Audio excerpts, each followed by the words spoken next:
बिस्मिल्लाहिर्रहमानिर्रहीम। अस्सलाम वालेकुम जी, मैं हूं डॉक्टर ताहिरा रुबाब। मैं एक माहिर नफ्सियात होने के साथ रिलेशनशिप थेरेपिस्ट और सेक्स थेरेपिस्ट हूं और टॉक ऑफ द वीक में आपकी खिदमत में हाजिर हैं। आपको पता है टॉक ऑफ द वीक के हमारे जो स्पेशल गेस्ट हैं इशफाक अहमद साहब हैं। टाइम निकाल लेते हैं, इनका बड़ापन है। इशफाक नाम के जितने भी लोग हैं, जैसे मरहूम इशफाक अहमद साहब जो हम सब के उस्ताद हैं, जिनसे हमने बहुत कुछ सीखा, वो भी बड़ा टाइम निकालते थे और ह्यूमैनिटी के लिए काम करते थे। ये इशफाक साहब भी इशफाक अहमद ही हैं और टाइम निकालते हैं। I am very thankful to him कि वो अपनी विजडम से हमें भी एनलाइट करते हैं। लास्ट टाइम जैसे हमने बात की थी औरतों के राइट्स के ऊपर, तो काफ़ी गर्मा गर्मी भी हुई और उसके बाद पता ये चला कि डिज़ाइन कैसे करना, which was really good formula, कि अगर हम उस फार्मूले से अपने राइट्स की बात करेंगे, अचीव करने की कोशिश करेंगे, तो हम आदमी या औरत दोनों ही अपने अपने राइट्स को अचीव करने में कामयाब हो जाएंगे। आज का टॉपिक हमारा जो है ख़ास तौर पे जो है वो आदमियों के बारे में है, क्योंकि इस वक्त जो है महसूस इस तरह से हो रहा है, ये हवा इस तरह से चल रही है कि जैसे हर चीज़, हर बुराई, हर गलती, हर गुनाह, हर इम्बैलेंस रिलेशनशिप में, सोसाइटी में, उसका ज़िम्मेदार आदमी है। ये एक परसेप्शन क्रिएट होती जा रही है और वो परसेप्शन ऑफ कोर्स बहुत सारे टाइम पे लोग बड़ा ओपनली भी बात करते हैं। जब आप अंदर अंदर डिस्कशंस भी करते हैं तो ये चीज़ें बड़ी ओपनली नज़र आती। मुझे जो डर लग रहा है इस वक्त वो ये कि शायद हम एक और चैप्टर जो है वो खोलने वाले हैं, जिसमें पहले हम औरतों के बारे में सुनते थे कि जी सारा कुछ औरतों की वजह से, औरत की तरबियत ठीक हो जाए सब ठीक हो जाएगा, औरत ये हो जाए सब ठीक हो जाएगा। अच्छा, वो कहानी अब थोड़ी सी पीछे चली गई, तो हमने फोकस किया कि मर्द की तरबियत भी बहुत ज़रूरी है। बट अब जब हमने मर्द की तरबियत को फोकस किया तो हमने उसके साथ हर चीज़ का इल्ज़ाम भी उसके ऊपर लगा दिया कि he is responsible for everything which is happening wrong. हर गलत चीज़ का जिम्मेदार ये है। तो ये एक और एक्सट्रीम जो है वो शुरू हो गई है। अगर हम इन्हीं लड़ाइयों में चलते रहे तो हम बैलेंस कैसे क्रिएट करेंगे? इशफाक साहब से ये सवाल है, what he thinks about it, कि क्या वाकई ही ऐसा है कि जितनी भी इस वक्त की लड़ाइयाँ, जो गलतियाँ, जो माशरे में इम्बैलेंस चल रहा है, उसका रिस्पॉन्सिबल इशफाक आपके ख्याल में क्या आदमी ही है, या हम एक गलत डायरेक्शन में फिर से जा रहे हैं? देखिए, अगर तो सोल्यूशन ओरिएंटेड माइंड के साथ सोचा जाए, पॉजिटिव माइंडसेट के साथ सोचा जाए या पॉजिटिव एटीट्यूड अडॉप्ट किया जाए, तो सबसे पहले प्रॉब्लम्स जो होती हैं ना इंस्टीट्यूशन लेवल पे सॉल्व की जाती हैं और फिर आप डिपार्टमेंट्स में आते हैं। ये हायरार्की होती है, राइट। तो हमारे यहाँ, और नॉट हमारे यहाँ नहीं, पूरी दुनिया में जब भी ग्रुप्स आपस में लड़ते हैं, चाहे वो दीनी लेवल पे फ़िरके हों या घर के लेवल पे मियाँ बीवी हों, बच्चे हों, तो वो इंडिविजुअल राइट्स के पीछे भागने लग जाते हैं। तो इंडिविजुअल राइट्स इंश्योर करना बहुत ज़रूरी है, लेकिन उससे पहले जो इंस्टीट्यूशन का चार्टर है उसको सेट करना बड़ा ज़रूरी है। तब आपके पास डिपार्टमेंटल राइट्स जो हैं वो बड़े इजी हो जाते हैं। मसलन अगर एक इंस्टीट्यूशन के पास अभी यूनिवर्सिटी का चार्टर नहीं है, राइट, तो आप कहेंगे नहीं यार इस डिपार्टमेंट को आप यूनिवर्सिटी का चार्टर दें, that's near to impossible, right. तो हो ये रहा है कि अभी लेट्स से अगर हम बात करें कि एक मर्द है, वो घर का जिम्मेदार है, उसमें उसका बच्चा भी उससे तंग है, उसकी बीवी भी उससे तंग है, उसकी सास भी उससे तंग है। तो आप ये देखें कि मसलन फ़र्ज़ करें अगर हम और बाहर वाले भी तंग हैं। जब हम विमेन की बात करते हैं तो वो कह देते हैं कि लो जी विमेन को मारा जाता है फिज़िकली। तो क्या आप सर्वे करके देखें कि आज शहर में कितने मर्द हैं जिनको मारा गया है? आप देख सकते हैं। आप जाकर देखें कितनी रेड़ियाँ जो कमेटी वालों ने सड़क के ऊपर फलों से भरी हुई तपती ज़मीन पे उल्टा दी हैं कि तुमने यहाँ रेड़ी नहीं लगानी। वो अपने घर के लिए रिज़्क़ कमा रहा है और वो थप्पड़ खाता है, लाठियाँ खाता है। आप जाते हुए आजकल आम देखते हैं कि तपती धूप के अंदर बेचारा मोटरसाइकिल पे उसका हेलमेट गिर जाता है और वो खड़ा देख रहा होता है कि कैसे ट्रैफिक रुके, तो मैं सबके सामने उस तपती धूप में उस हेलमेट को उठा के तो अपने सर का ताज खुद अपने हाथ से उसके ऊपर रखूं। हम कभी उस फील्ड से गुज़र नहीं सकते, लेडीज़ कभी उस फील्ड से गुज़र नहीं सकती, राइट। और कई जगहों पे लड़ाइयाँ झगड़े हो रहे हैं, मर्द को थप्पड़ मारा जा रहा है, जो कि हम समझते हैं कि ऐसी सोसाइटी में रहे। तो ये बात कहने का मकसद ये नहीं है कि मर्दों के लिए मैं कोई सेंटीमेंट क्रिएट कर रहा हूँ। मैं ये कहना चाह रहा हूँ, हम ये कहना चाह रहे हैं कि जो मर्द है वो अगर इंस्टीट्यूट का हेड आज कंसिडर किया जा रहा है तो उसका ये हाल है। दैट मीन्स कि हमारी सोसाइटी इंस्टीट्यूशनल डिज़ास्टर को फेस कर रही है जो कि ह्यूमन राइट्स हैं। अब जब हम ह्यूमन राइट्स की बात करते हैं तो उसमें आदमी भी ह्यूमन है, बच्चा भी ह्यूमन है, माँ भी है, सास भी है, बहू, सब ह्यूमन है, राइट। तो जहाँ पर मर्द को खुद राइट नहीं मिल रहा, वो खुद परेशान है, दफ्तर में परेशान है, यार मुझे तरक्की नहीं मिल रही, मुझे मेरी क्वालिफ़िकेशन के मुताबिक जॉब नहीं मिल रही, मुझे अर्निंग नहीं मिल रही, मैंने इतने एक्सपेंसेस पे करने हैं, मैंने बिजली का बिल पे करना है, मैंने आगे बढ़ना है, मैंने बाहर जाना है, मेरा मुस्तकबिल क्लियर नहीं है, मेरी शादी होनी है नहीं होनी। ही इज़ अमंग, जो इंस्टीट्यूशन का हेड है, he is in the middle of the disaster, he is among so many challenges. तो जब वो इंस्टीट्यूशन डोल रहा है, उसके बारे में आपको क्लियर, आपके अपने भाई हैं, आपके अपने कज़न्स हैं मेल, जो कि आप देख रहे हैं बेचारे स्ट्रगल कर रहे हैं, को पता नहीं है क्या क्या करना है, वो उनका इनकम का ज़रिया क्या होगा।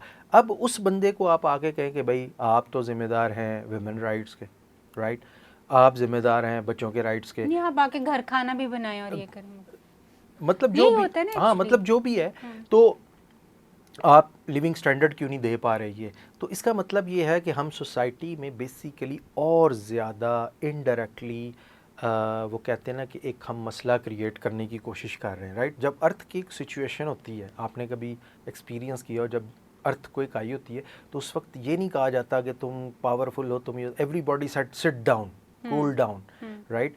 तो जब आप एक कॉमन डिज़ास्टर में होते हैं तो हमेशा कहा जाता है step back, take a breath, बैठ जाएं सब लोग आराम से, कुछ नहीं होता। अगर आप सब लोग इकट्ठे हैं तो फिर कोई डिज़ास्टर नहीं होता। अगर आप अलग अलग हैं तो फिर पीस भी डिज़ास्टर होता है, फिर ज़िंदगी में आपको कहीं पे सुकून नहीं मिलता, राइट। तो अभी क्या हो रहा है कि फिर इसमें लोगों के इंटरेस्ट, वेस्टेड इंटरेस्ट्स होते हैं इन चीज़ों को एड्रेस करने के, चाहे वो किसी भी स्कूल ऑफ थॉट में हो, मज़हब में हो, सोसाइटी में हो, ज़ात पात में हो। आप देखें हर जगह पे सोसाइटी में डिवीज़न हुई होती है और वो सारे उस डिवीजन्स में स्टेक होल्डर होते हैं, और फिर वो चाहते ही नहीं कि ये चीज़ कभी किसी कॉमन ग्राउंड पे पहुंच सके। कॉमन ग्राउंड पे पहुंचना हो तो कई बार ऐसा हुआ है कि मियाँ बीवी के दरमियान इतनी हीटेड डिस्कशन होती है, बट कोई मूवमेंट ऐसा होता है कि after 10 minutes they are just taking cup of tea और वो कहते हैं यार कुछ भी नहीं था, राइट। एक ये भी तरीका है कि आप इस बात को इंसानियत की सतह पे लें, इंस्टीट्यूशन की सतह पे लें। तो जब हम इंस्टीट्यूशन की सतह पर इस चीज़ को सेटल कर लेंगे, मर्द को उसका मकाम दे देंगे इन टर्म्स ऑफ जॉब या उसकी जो फाइनेंशियल इंडिपेंडेंस है, जब वो फाइनेंशियली रिलैक्स होगा, वो definitely he will love to take his family to a good restaurant. अगर वो उस काबिल नहीं होगा तो क्या करेगा वो उस घर के अंदर जो छोटी मोटी खुशहाली है, जो बेचारा मोटर मैकेनिक के पास काम करता है, आपने कभी देखा है मोटर मैकेनिक के पास काम करने वाले यंग लड़के कैसे थप्पड़ खाते हैं उस्ताद से, वो घर जाके क्या रिस्पेक्ट देगा। तो इन शॉर्ट डिस्कशन क्लोज करने के लिए, let's first ensure the respect of the institution as a human, and then definitely जो उसके अंदर डिपार्टमेंट्स हैं उनके राइट्स उतने ही इक्वली इंपॉर्टेंट है, बिकॉज वही डिपार्टमेंट्स मिलकर फिर इंस्टीट्यूशन बनाते हैं। अच्छा, जो मैं आपकी बात से भी समझ पाई हूँ इशफाक, वो ये है कि इट इज़ नॉट के जैसे आपने कहा कि आदमियों के राइट्स भी उस तरह से इस्टेब्लिश्ड ही नहीं है कि वो क्या राइट्स जो हैं वो होने चाहिए उनके, या वो उनको भी उसी तरह से फाइट करना पड़ा। So do you think so कि हम एक ऐसी अनक्लियर सोसाइटी में रह रहे हैं जहाँ पे हम कहते तो हैं कि मेल डोमिनेटिंग सोसाइटी है, but this is not in an actual. What is your stand on this? अब देखें, ये तो एक बड़ा अपनी जगह पर आपका सवाल जो है इट्स सो कॉम्प्रिहेंसिव कि इसका जवाब बहुत लंबा है, लेकिन मेरे ख्याल में हमारे यहाँ सॉरी टू से सबसे ज़्यादा इंटेलेक्चुअल करप्शन है। ठीक है, हम बात करते हैं पॉलिटिशियंस की, हम बात करें सबसे ज़्यादा जो इंटेलेक्चुअल करप्शन, क्योंकि सोसाइटीज़ में जब भी टर्न आया है बहुत सारे इंटेलेक्चुअल्स इकट्ठे आपको मिले हुए नज़र आते हैं। वेस्ट में देख लें, आपको हर 8-10 साल के बाद एक इंटेलेक्चुअल नज़र आता है और फिर वो सब एक मकाम पर इकट्ठे हो गए। आप अपने 1400 साल पहले देख लें, कितने इंटेलेक्चुअल्स थे कि जब सब इकट्ठे हो गए। पाकिस्तान बनने के वक्त देख रहे हैं सर सैयद अहमद ख़ान, अल्लामा इकबाल, मौलाना मोहम्मद अली जौहर और मौलाना मौदूदी, और आपको एक से एक बड़ा नाम नज़र आता है जिसको सिर्फ पाकिस्तान में नहीं माना गया, अरब कंट्रीज़ के अंदर भी और उन कंट्रीज़ में भी उनकी रिस्पेक्ट है। सर का खिताब दिया, घोरों नहीं दिया ना अल्लामा इकबाल को। तो वो सारे इंटेलेक्चुअल्स अगर आप देख लें, कहीं पर आप देख लें कि अल्लामा इकबाल ने ये बात कही हो कि कायदे आज़म करप्ट हैं जी, कायदे आज़म अच्छे कपड़े पहनते हैं, कायदे आज़म खुदा न खास्ता बड़े घर में, कायदे आज़म ने कहा हो यार ये क्या अल्लामा इकबाल है, अल्लामा इकबाल ने कहा हो यार ये मौलाना मोहम्मद अली जौहर। तो क्या था कि सब एक कॉज की तरफ बढ़ रहे थे, सब एक दूसरे की एक रिस्पेक्ट करते। आज मैं समझता हूँ जो सबसे बड़ा मसला है वो इंटेलेक्चुअल करप्शन का है कि जो शख्स बात करना चाह रहा है, जो बात कहना चाह रहा है, वो अपनी क्लास के साथ रिटाई के साथ खड़ा है, वो अपने डिपार्टमेंट के साथ सिंसियर है, वो इंस्टीट्यूशन का नहीं सोच रहा, वो इंस्टीट्यूशन का उस वक्त सोचता है जब वो बात उसके अपने घर में आती है। मसलन एक शख्स आपको बड़ा नज़र आएगा वो क्या कहते हैं एक्टिविस्ट और सोशल एक्टिविस्ट और ख़वातीन में और इधर उधर, द मोमेंट वही इंडिपेंडेंस फ्रीडम उसकी बेटी, उसकी बहू या उसकी अपनी बीवी पे आती है तो आप देखेंगे वो एकदम और तरह से हो जाता है। वो ये आपको ये कहेगा जी मेरी आंखें खुल गई, राइट। तो कहने का पर्पज़ ये है कि ये जो हम इंटेलेक्चुअल्स, सो कॉल्ड इंटेलेक्चुअल्स हैं जो बन गए हैं या बनना चाह रहे हैं या बन गए, सबसे पहले हमें ये बात सोचनी है कि जब हम ये ज़ुबान इस्तेमाल करते हैं तो क्या किसी एक डिपार्टमेंट को प्रोटेक्ट करते हुए ये हमारे ओवरऑल इंस्टीट्यूशन को हिट तो नहीं कर रही। Okay, right. यानी अगर हम मेल डोमिनेंस कह रहे हैं तो we need to think of कि हम इसका डैमेज क्या कर रहे हैं। अगर हम ये कहते हैं कि हम we are in the middle of disaster, तो मिडल ऑफ डिजास्टर में क्या होता है, जब खुदा ना खास्ता कंट्री में बड़े पैमाने पे सैलाब आता है तो क्या होता है, आप अपने ट्रक्स, रेडियां, साइकिलों पे सामान ला के, घर की चीज़ें, आप सब एक हो जाते हैं, राइट। जंग लगती तो क्या होता है, आप सब एक हो जाते हैं। आप उस वक्त ये नहीं कहते लो जी जंग लगी मैं तो जा रहा हूँ तुम इधर जा रहे हो, नहीं। Only unity can save you.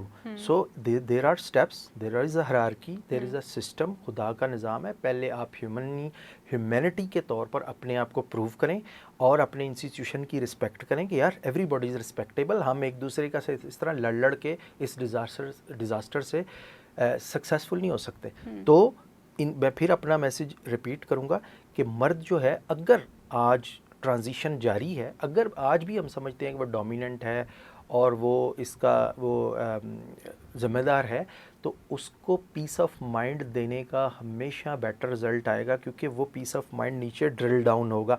आप जब खुश होते हैं ना, तो पीस ऑफ माइंड कहाँ से आएगा? पीस ऑफ माइंड इस चीज़ से आएगा कि अगर आप एज एन इंस्टीट्यूशन पहले, मतलब जैसे घर है तो घर में मियाँ बीवी बच्चे, जब वो ये सारे ये सोचने लग जाते हैं कि यार ये हमारा घर है, छोटा है बड़ा है, हम इसमें खुश हैं, एक दूसरे को आइडलाइज करते हैं। आप देख लें आज भी बहुत सारे लोग हमारी जनरेशन के बड़े बड़े एक्ट्रेसेस आकर अपने फादर को, अपनी मदर को अप्रिशिएट कर रहे होते हैं, उनकी छोटी छोटी बातों को।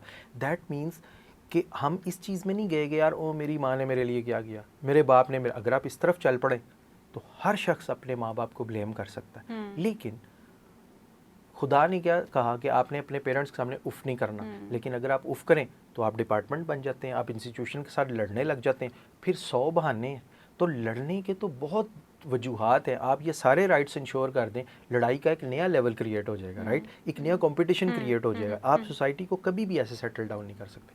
सेटल डाउन उसी बाउंड्रीज़, उसी मेमोरेंडम के अंडर कर सकते हैं जो खुदा ने कहा है कि हर इंसान जो है वो खुदा के दिए ऊपर शुक्रगुजार हो, और यूनिटी जो है वो जो खुदा की रस्सी को मजबूती से थामे रखो और तफरके में ना पड़ो।